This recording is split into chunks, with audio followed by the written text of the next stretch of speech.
Que le nom de notre Seigneur Jésus-Christ soit glorifié en ce 1er octobre 2021. Nous sommes entrés dans une nouvelle saison. Que le nom de Jésus-Christ soit glorifié.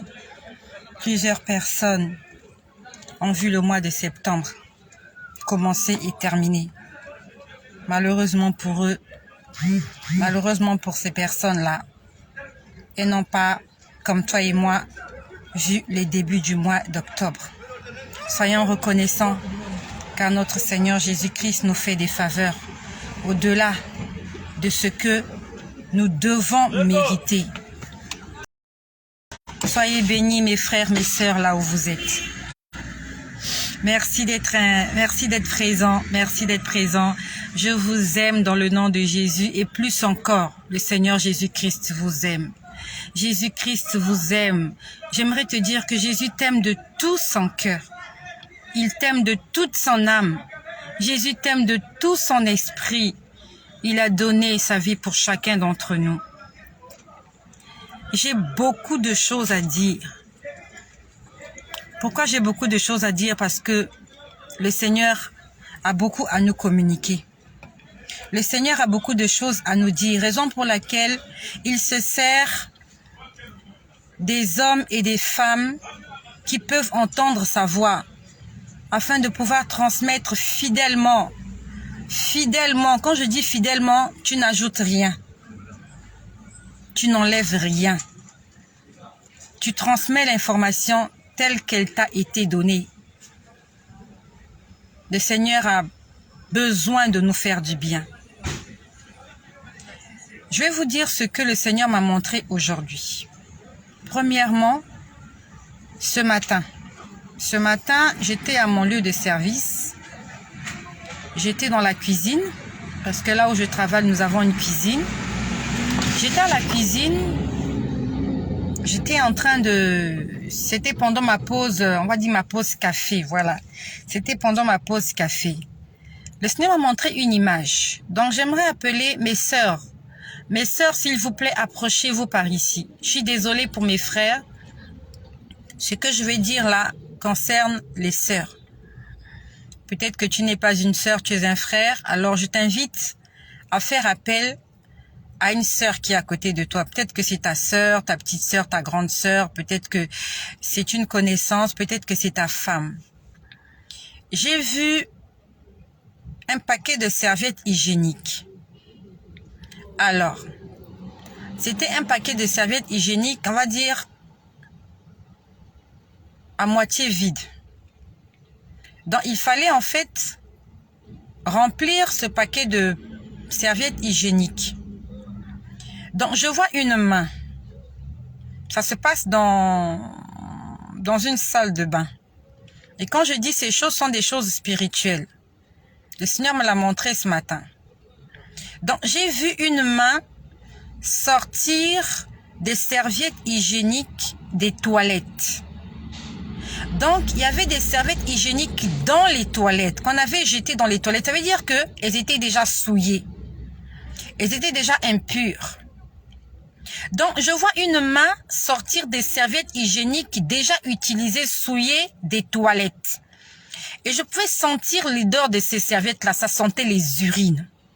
Donc, je vois une personne sortir des serviettes hygiéniques déjà utilisées des toilettes et mettre ça dans le paquet des serviettes où il y avait encore des serviettes hygiéniques saines. Donc, ça veut dire en fait qu'il y a des serviettes hygiéniques que nous utilisons qui sont souillées, qui sont polluées. Qui les a polluées? Jean 10:10. L'ennemi ne vient que pour détruire, égorger et tuer. Tout ce que nous utilisons sur cette terre ne sont pas faits sur la terre. Et quand je dis ces choses, je sais de quoi je parle. Pas parce que j'ai été témoin oculaire, mais parce que le Seigneur m'a révélé certaines choses. Il y a des nourritures que nous mangeons qui ne sont pas des nourritures. Vous voyez que c'est un morceau de pain, mais c'est pas du pain. C'est pour ça que je t'invite, mon ami, avant de manger quelque chose, pries, peut-être que tu vas oublier de prier avant de manger. Raison pour laquelle c'est important de prier avant de sortir de la maison. Quand tu te réveilles le matin, tu dis Seigneur, je te remets cette journée entre tes mains. Non seulement pour moi, mais aussi pour toute ma famille. Seigneur, je prie que tu puisses bénir et sanctifier tout ce que nous allons consommer. Parce que c'est pas évident que tu puisses prier pour tout ce que tu vas manger. Tu peux être quelque part dans un endroit, on te propose à manger. Tu peux être à côté d'un collègue qui est en train de manger un sandwich, il te propose donc, tu vas pas forcément te rappeler qu'il faut prier. Alors que si le matin, quand tu es sorti de chez toi, tu as déjà bouclé ta journée, tu as déjà recommandé ta journée entre les mains du Seigneur, le Seigneur va sanctifier tout ce que tu vas manger. Non seulement tu vas lui demander de sanctifier tout ce que tu vas manger, tu sanctifies aussi tout ce que tu vas acheter. Là, je parle de mes sœurs. Ça peut arriver, tu t'arrêtes dans un magasin, tu achètes tes serviettes hygiéniques. C'était pas programmé, mais tu les as achetées. À partir du moment où tu as dit, Seigneur, je te recommande tout ce que je vais faire, afin que cela soit sous ton contrôle. Même si tu achètes des serviettes hygiéniques polluées, souillées, cela sera sanctifié par le sang de Jésus. J'ai vu dans le paquet de serviettes hygiéniques, il y avait des serviettes hygiéniques saines, il y en avait celles-là qui avaient déjà été utilisées. Et ça se passe dans le monde spirituel. Ils ont pollué les serviettes hygiéniques. Toi, tu vas les voir comme si elles étaient saines et tu vas les utiliser. Tu vas les acheter à la boutique. Mais à l'intérieur, il y a des bonnes et il y a des pas bonnes. C'est pour ça que nous devons prier. La Bible nous dit que le monde entier est sous le contrôle du malin. La Bible n'a pas exagéré. Le diable contrôle le monde. Une fois, le Seigneur m'a montré une femme. C'était un cheval. Vous la voyez au volant de sa voiture, c'est une femme. C'était pas une femme, c'était pas un être humain. Le Seigneur me l'a montré de façon spirituelle. J'ai vu que c'était un cheval au volant. Je t'en prie. Quand le Seigneur nous avertit, combien de ces serviettes hygiéniques polluées ont rendu des femmes malades aujourd'hui? Tu utilises des serviettes hygiéniques sans contact avec ton corps, avec tes parties intimes. Ces endroits-là sont très sensibles. Tu vas avoir des maladies vénériennes, tu ne sais pas là où tu les as eues. Tu vas avoir des acnés, des boutons sur tes parties génitales. Tu vas avoir des démangeaisons, tu vas avoir des infections, tu vas avoir des myomes, tu vas avoir des fibromes, tu vas avoir des cancers.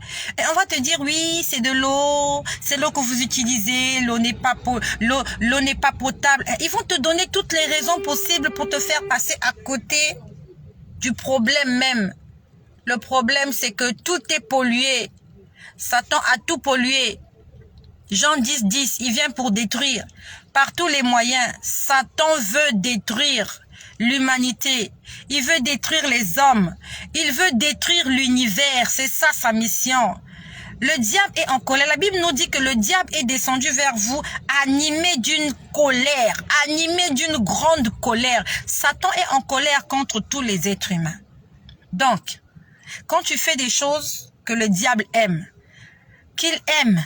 qu'il n'aime pas, il faut que tu saches qu'il est en colère contre toi et que sa seule mission, c'est de te détruire.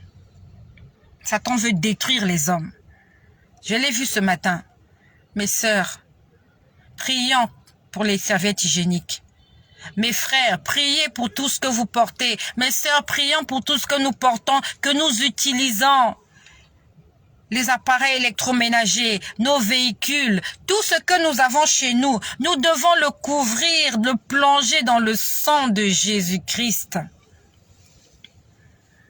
Puis après, quand j'étais en prière ce midi, quand j'étais en prière, avant que je vous dise ce que j'ai vu quand j'étais en prière, ça me revient, parce que là, j'ai pas mes notes avec moi. J'ai juste profité de ce petit break là pour faire cette vidéo. Donc, j'ai pas mes notes. Je suis en train de vous dire ce dont je me rappelle. Ce que je vais vous dire maintenant, je sais plus. Je l'ai vu, je crois, avant-hier. Avant-hier, on m'a montré des cachets. Donc, des médicaments. C'était une tablette de cachets. C'est comme si, en fait, c'est dans une boîte. La personne qui utilise ça, c'est pas des cachets ordinaires, vous voyez, il y a des cachets qui sont sur des tablettes. Vous ouvrez, je sais pas comment je peux dire, vous ouvrez, vous prenez le médicament et les autres sont encore dans l'emballage. C'était pas ce genre-là. C'était des médicaments qui se trouvent dans une boîte. Je vais prendre un exemple. Ici, j'ai une boîte. Voilà. Les médicaments se trouvent dans une boîte comme ça. Ça veut dire que toi, tes médicaments, c'est pas comme les autres. Tu ouvres ta boîte, à l'intérieur, tu as tes médicaments. Et les médicaments ne sont pas de couleur blanc. Les médicaments qu'on m'a montré ne sont pas de couleur blanche. Tes médicaments ne sont pas blancs. Merci pour les cœurs. Merci. Les médicaments qu'on m'a montré, c'est dans une boîte. Tes médicaments sont dans une boîte. Tu ouvres avec un bouchon. Tu prends tes médicaments, la couleur n'est pas blanche.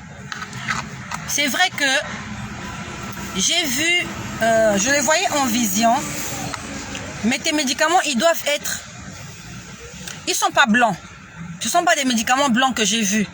Donc, il ne s'agit pas des médicaments blancs. J'ai vu qu'on a sorti des médicaments dans une boîte. C'est quelqu'un qui souffre d'une maladie, on va dire d'une maladie...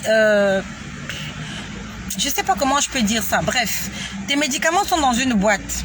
Donc, on a sorti des médicaments. Et parmi les médicaments, il y avait des clous. Il y avait des clous qu'on peut aussi appeler des pointes. Donc, tous les médicaments en question ne sont pas des médicaments. Parmi les médicaments, parmi ces cachets-là, il y a des clous.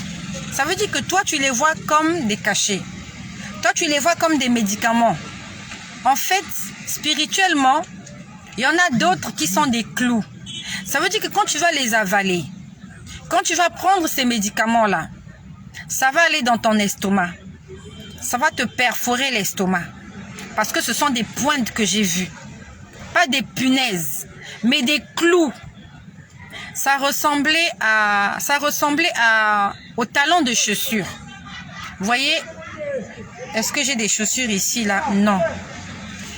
Il y a des talons de chaussures là, il y a une espèce de tige et en bas il y a le talon en caoutchouc. Ça ressemblait à ça. C'était comme des talons de chaussures. Ça ressemblait aussi à des clous. Donc on me les montrait comme ça. Je ne sais pas, est-ce que tu suis un traitement? Est-ce que la description que je t'ai faite correspond à la boîte dans laquelle se trouvent tes médicaments? J'aimerais que tu puisses prier pour ces médicaments-là. Parce que non seulement ils vont te guérir, parce que j'ai vu qu'il y en a qui sont vrais. Dans cette boîte, il y a des médicaments qui sont des médicaments. Il y a des médicaments qui sont des clous. Ça veut dire qu'en fait, à la base, en fait, in fine, ton traitement va te tuer. Parce que c'est du poison. Ce sont des clous. Toi, tu vois ça sous forme de médicaments. Tu as acheté ça dans une pharmacie.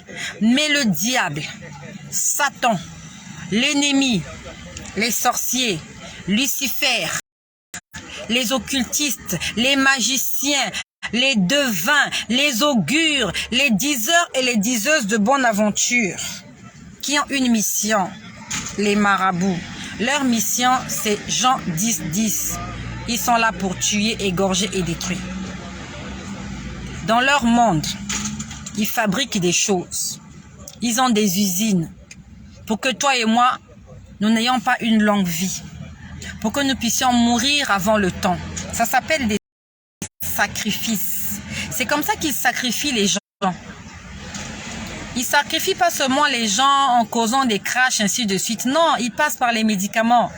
Ils vont vous mettre des médicaments empoisonnés, vous allez mourir à petit feu. Et le jour où vous allez mourir, comme c'est eux qui vous ont sacrifié, ils viennent prendre votre âme. Prie pour les médicaments que tu prends. Si tu es en train de suivre un traitement, tu prends tes médicaments. Tu dis, Seigneur, sanctifie ces médicaments-là. Que tout ce qui est nocif, tout ce qui est nocif dans ce traitement que je suis, soit nul et sans effet, écrasé, annulé au nom puissant de Jésus. Puis tu continues ton traitement. Et si guidé par le Saint-Esprit, tu ressens l'envie d'arrêter avec ce traitement-là, arrête avec ce traitement. Si le Seigneur met en toi l'envie, le désir de pouvoir arrêter avec ce traitement, arrête. Arrête, n'insiste pas. C'est pas la peine de négocier avec Dieu. Si Dieu a mis dans ton cœur l'envie de ne plus prendre ces médicaments-là, ne prends pas, ne regrette pas, ne te dis pas que non, parce que tu ne prends pas les médicaments, tu vas mourir. Adam et Ève ne prenaient pas les médicaments. Dans l'ancien temps, les médicaments n'existaient pas. Jésus y guérissait les maladies. Ça veut dire que Jésus-Christ veut te guérir. Jésus peut te guérir et il va te guérir. Il va te faire du bien. Attention, le Seigneur nous fait ces révélations-là. Il est en train de nous parler de toutes ces choses-là parce qu'il nous aime. Parce qu'il nous aime. Il est en train de nous interpeller. Il est en train de nous ouvrir les yeux. La dernière fois, je vous ai dit dans Genèse 21, comment il a ouvert les yeux de Agar. Agar avait un problème. Et elle cherchait une solution. Elle avait besoin d'eau. Elle était dans le désert égaré. La solution était juste à côté d'elle. La solution n'est pas loin. Demande au Seigneur de t'ouvrir les yeux. Mais comme plusieurs d'entre nous, nous n'avons pas les yeux ouverts. Raison pour laquelle le Seigneur se sert de certaines personnes afin de nous avertir des dangers là, de ce qui se passe là à l'extérieur. D'accord? Ça, c'est pour les médicaments. Autre chose. J'aimerais parler à toutes mes personnes, à tous mes frères et toutes mes sœurs qui sont là. Ce que je vais vous dire, ça s'est passé, je crois, cette semaine. Ça s'est passé cette semaine. J'avais prié, j'avais lu ma Bible, j'avais dormi. Mais dans la nuit, est-ce que j'avais prié avec les enfants ce jour-là? Je ne sais plus. Mais dans la nuit, il y a des gens qui sont venus chez moi en esprit. C'était des voleurs. Ils étaient nombreux. Je ne suis pas venue te raconter ma vie privée, mais je suis venue changer notre façon de prier le Seigneur. Je suis venue, tout ce que je dis en fait, c'est pour que nous puissions nous rendre compte de la grâce que nous avons de connaître et d'appartenir à Jésus. Même si tu n'appartiens pas à Jésus, même si tu ne pries pas Jésus. Je veux que nous soyons conscients que si nous vivons toujours sur cette terre et si nous sommes toujours en bonne santé, ce n'est pas par nos efforts, ce n'est pas par notre mérite, mais c'est par la grâce du Seigneur que nous sommes encore vivants. Donc ce jour-là, dans la nuit, le Seigneur me montre des gens qui viennent chez moi. Ils étaient nombreux. Ils étaient nombreux. Des hommes, des femmes, des enfants. Ils sont entrés chez moi. Ils ont commencé à fouiller. Vous voyez un peu comme les voleurs. Ils fouillaient quelque chose. Ils cherchaient quelque chose. En fait, ils voulaient me voler. Qu'est-ce qu'ils voulaient me voler? Je ne sais pas. Mais ce qui est sûr, c'est qu'ils voulaient me voler. Ils sont venus chez moi de façon spirituelle dans la nuit. Je sais pas. J'ai vu des hommes, donc ce sont des sorciers. Parce que les démons n'ont pas l'apparence humaine. Les démons, ils ont l'apparence des créatures effrayantes. Je vois ces gens-là, ils viennent chez moi, ils se mettent à fouiller. Ils fouillent dans la maison, ils fouillent. Chez moi, j'ai pas de coffre-fort. Je n'ai pas de coffre-fort chez moi. Mais je les vois entrer dans ma chambre. Ils se dirigent vers un coffre-fort. Chez moi, je n'ai pas de coffre-fort. Je n'ai même pas de caissette, là où on garde l'argent. Je les vois se diriger dans ma chambre et ils étaient en train d'essayer de défoncer le coffre-fort. Chez moi, j'ai pas de coffre-fort. Donc, ça veut dire que dans le monde spirituel, je détiens des richesses. Je détiens des trésors. Et le diable veut me voler ça. L'ennemi veut me voler ça. Moi, personnellement, je n'en suis peut-être pas consciente. Donc, j'aimerais juste te dire que là où tu te trouves, tu as des richesses, tu as des potentialités, tu as des capacités, tu as des facultés, mais tu n'en es peut-être pas conscient. On a un coffre-fort chez soi à la maison quand on garde des richesses, quand on garde de l'argent. Je garde pas beaucoup d'argent chez moi. On va dire, je garde le strict minimum. Le strict minimum. Et quand quelqu'un vient défoncer un coffre-fort, ça veut dire qu'il y a des choses à l'intérieur à voler. Je les vois essayer de défoncer un coffre-fort. Je dis, mais chez moi, il n'y a pas de coffre-fort. Ils essaient, ils n'arrivaient pas. Puis, je crois que j'ai vu 2 personnes s'approcher. Quelque chose comme ça. Donc, il y a eu un dialogue. Il y a eu un dialogue. Alors, je ne sais pas comment je peux expliquer ça. Il y a eu un dialogue entre eux et quelqu'un d'autre. Et c'est quelqu'un d'autre en question, ils étaient 2. Les 2 personnes étaient de mon côté. Donc, les 2 personnes qui étaient de mon côté sont allées les voir pour leur dire, cette maison, vous ne pouvez pas voler dans cette maison, vous n'avez pas le droit. Donc, il y a eu un dialogue entre l'un d'eux et quelqu'un qui était de mon côté. Il leur a dit, sortez de cette maison. Vous n'avez pas le droit d'entrer ni de faire quoi que ce soit dans cette maison, sortez de cette maison. Je vois une de ces personnes-là, l'un des voleurs, entrer dans la maison et dire aux autres, sortons. On a dit dehors là-bas qu'on n'a pas le droit de voler ici.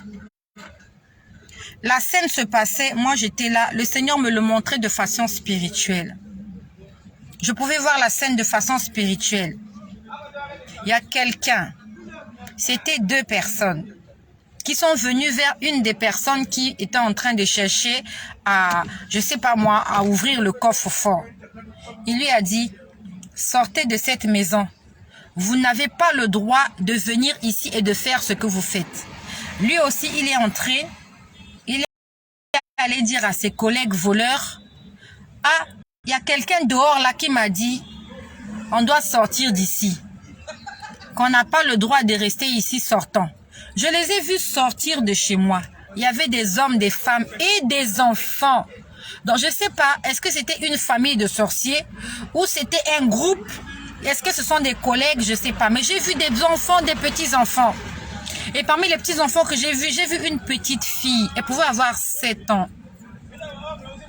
J'aimerais t'exhorter à t'accrocher à Jésus.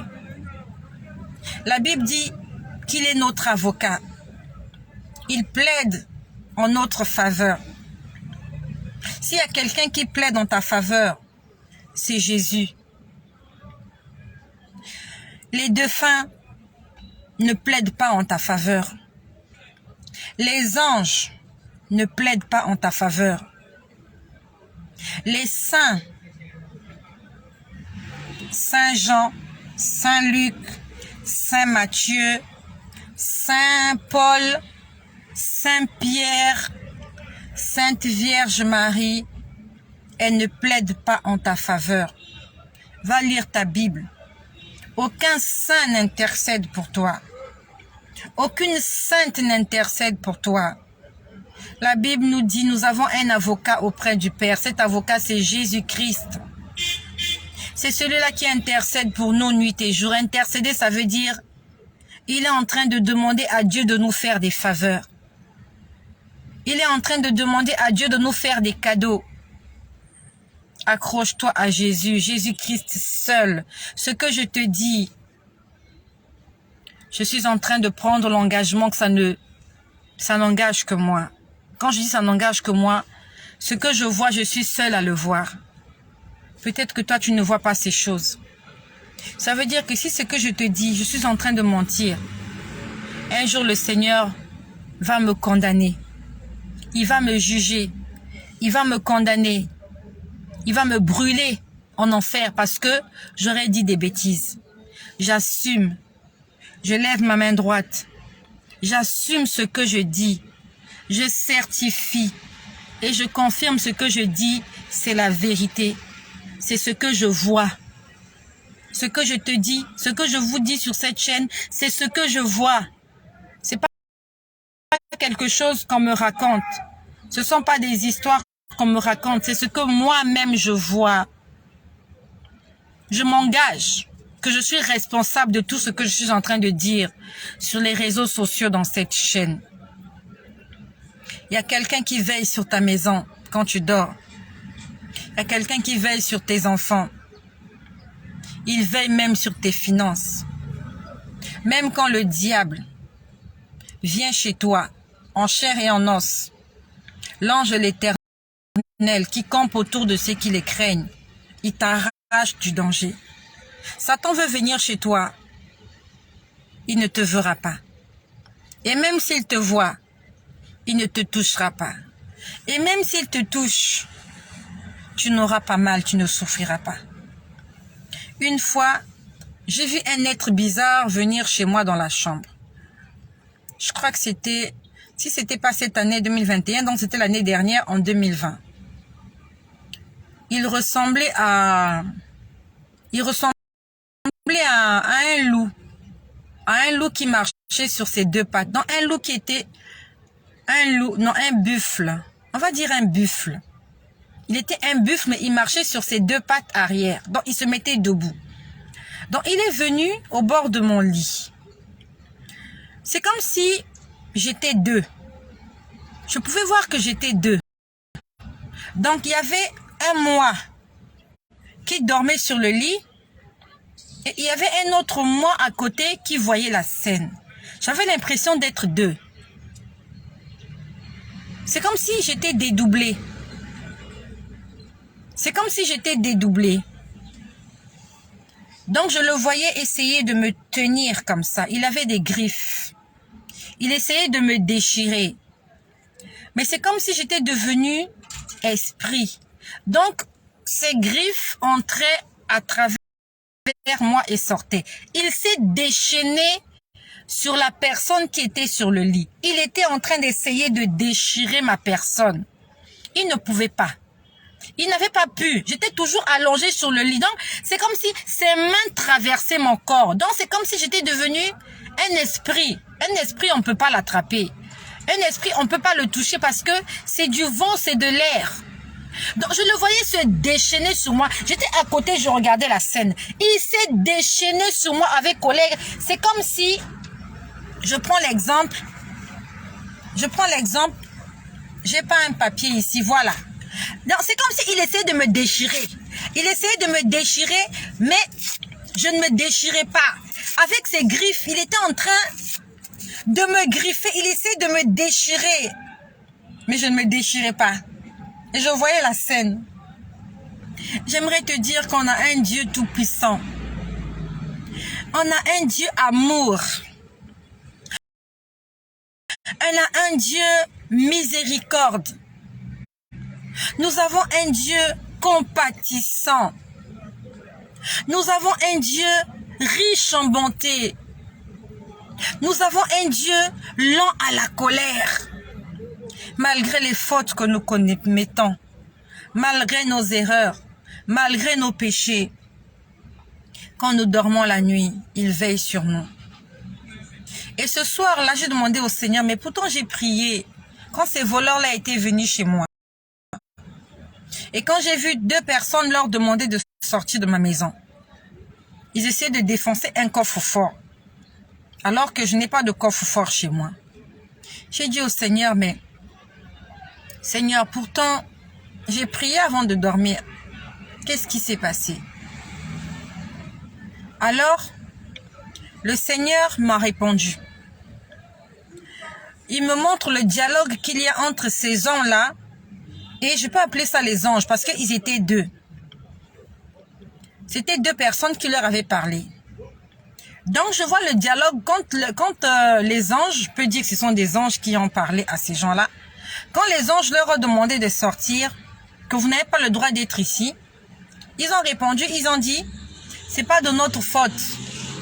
C'est son enfant qui nous a ouvert la porte.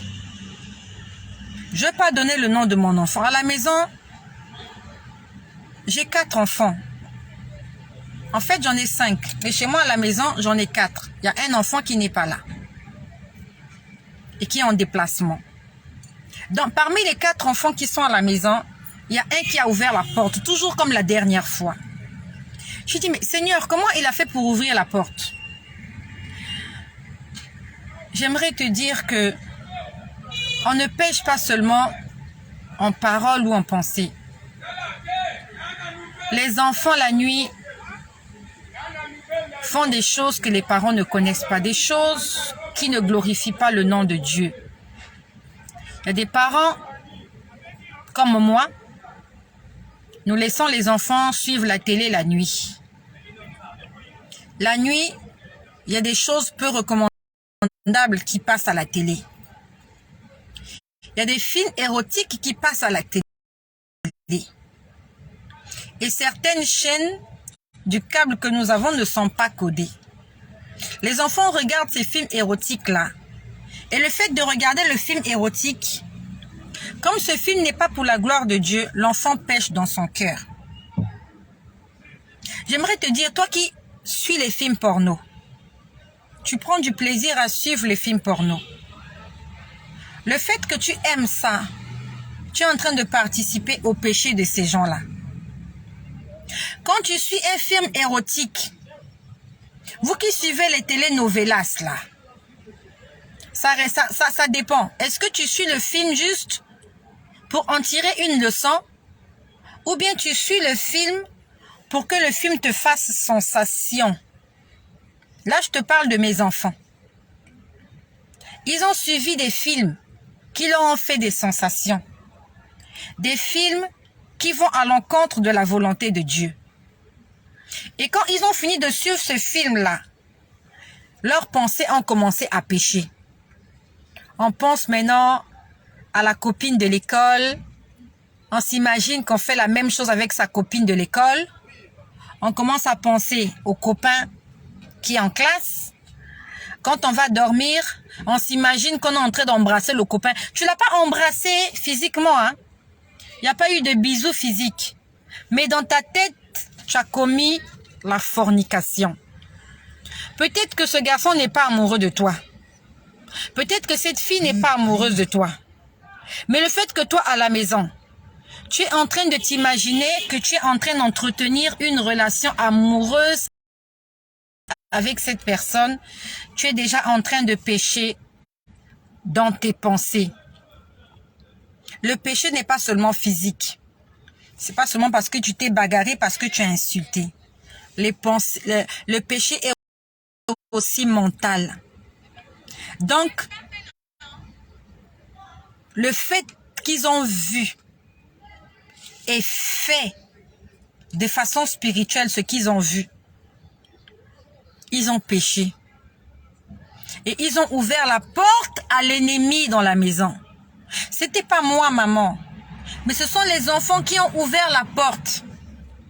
C'est pour ça que nous devons dire à nos enfants, toutes les images, tous les films à caractère érotique, à caractère pornographique, attristent le Saint-Esprit et ouvrent une porte au diable, à l'ennemi, aux sorciers. Si les enfants ont ouvert la porte, à quand même plus forte raison les parents qui suivent les films porno. Même si vous les parents, vous êtes mariés, vous suivez ça, vous ouvrez la porte. Est-ce que vous avez besoin de suivre ça pour faire ça? Adam et Ève avaient suivi quel film porno pour avoir Caïn et Abel? Ils n'ont pas suivi de film porno. C'est un instinct, c'est quelque chose qui est né en nous, on sait comment le faire. Un couple n'a pas besoin de suivre des films porno pour être inspiré. Quand tu suis un film porno pour être inspiré, c'est une inspiration diabolique. Même si vous avez fini de prier, vous allumez la télé, vous suivez le film porno. Ce sont les démons que vous attirez dans votre maison. Les enfants ont ouvert la porte à cause des films porno. RTL 9. Je suis sûre que c'est RTL 9. J'ai essayé de coder RTL 9, je n'ai pas pu. RTL 9 Novelas. J'ai bloqué Novelas, j'ai essayé de bloquer RTL 9, je n'ai pas pu. Je sais que ce sont les deux chaînes là. Surtout RTL 9, tous les vendredis soirs. On est tous passés par là. Moi aussi, j'étais une adolescente. Je savais que sur RTL 9, le vendredi soir, il y a des films là qui passent que les gens aiment. Mes enfants aussi. Ils sont là-dedans.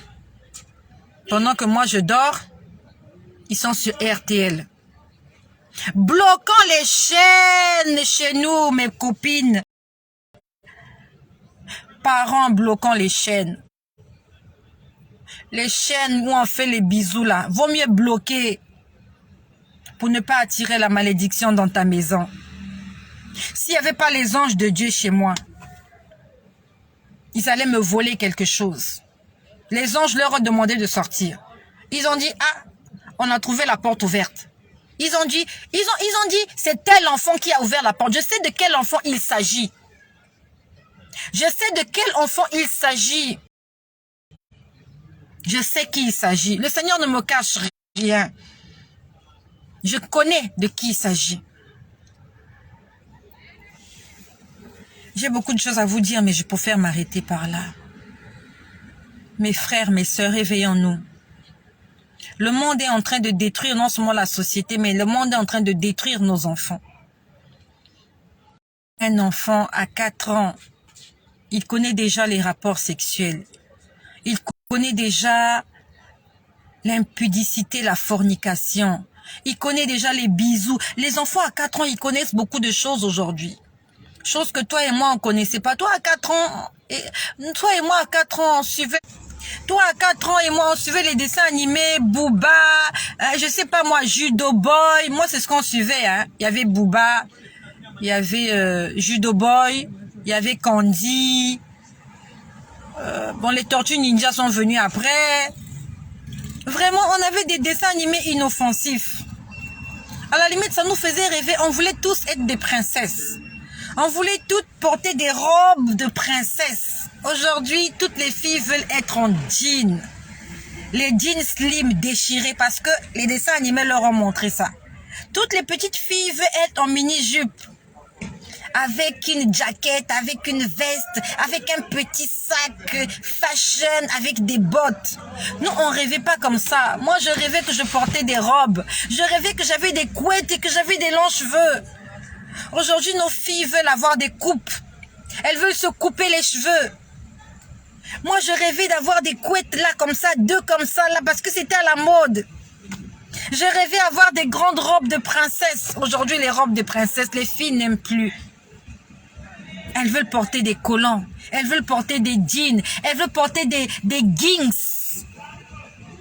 C'est ça ce que la société nous offre. La société n'a rien d'autre à nous ouvrir que c'est ça, à nous offrir que ça. Tous les enfants aujourd'hui veulent avoir une PlayStation. Tout le monde veut avoir un téléphone. La PlayStation même, ils n'en veulent plus. Ils veulent un téléphone. Ils veulent aller sur Facebook. Ils veulent aller naviguer sur Facebook. Ils veulent poster des vidéos. Nous, dans le temps, on ne pensait pas à ça. On m'achetait la poupée, ça me suffisait. Ma poupée me suffisait. Un garçon avait sa voiture, c'était suffisant. Aujourd'hui, les enfants ne veulent plus les jouer. Ils veulent un téléphone portable. Demande à ton fils, à ta fille, qu'est-ce qu'il veut que tu lui achètes. Tu te diras, je veux un téléphone. Achète-moi un téléphone avec une caméra. C'est ça ce que le diable a à offrir à nos enfants. La perversité, la dépravation des mœurs. Réveillons-nous, mes amis. J'ai été longue, je m'arrêtais par là. Mais j'ai vraiment beaucoup de choses à vous dire. Là encore, je ne vous ai pas dit ce que le Seigneur m'a montré ce midi. Je vous ai dit ce qu'il m'a montré avant-hier et dans la semaine. Et j'aimerais que tu ne gardes pas ce message pour toi-même. Je t'en prie, partage-le à quelqu'un. Afin qu'il arrête de suivre les films porno, qu'il arrête d'aller se mettre sur RTL 9 la nuit. Le Seigneur n'aime pas ça. Ça attriste le Saint-Esprit et ça attire les démons dans nos maisons. Fais le commentaire que tu veux. Fais le commentaire que tu veux. La Bible nous dit, la nature ne vous enseigne-t-elle pas? Si tu défends à tes enfants de suivre les films porno parce que tu sais que les films porno ne sont pas inspirés de Dieu, Donc, si c'est pas inspiré de Dieu pour les enfants, pour toi aussi, parents, c'est pas bon pour toi. Est-ce que tu as besoin de suivre un film porno pour savoir comment on fait ça? La première fois que tu as fait ça là, tu as besoin de suivre un film porno? Quand tu étais un enfant là dans ta chambre, tu as commencé à tripoter là. Est-ce que tu avais suivi des films porno? Non, ça se passe là. C'est né avec nous. Ce sont des réflexes innés. Ce sont des réflexes innés. Donc, chers parents, que cet enseignement-là nous serve afin de sauver nos vies, de sauver la vie de nos enfants et d'épargner nos maisons du dévoreur, du destructeur, de celui qui vient pour tuer, égorger et détruire. Merci à toutes les personnes qui sont connectées. Merci à vous tous. Vous êtes nombreux, je vous vois là. Je ne peux pas tous dire vos noms. Je vois ma sœur Eudoxie qui est là. Je vois Michel Adjei. Je vois ma sœur Bangui Koya. Comment il s'appelle Bangui Koya? J'ai oublié son prénom. Ma sœur tchadienne. Voilà. Que le Seigneur Jésus-Christ continue à nous parler. Merci de partager. Et merci de mettre de l'ordre dans nos vies. Car Jésus-Christ revient déjà.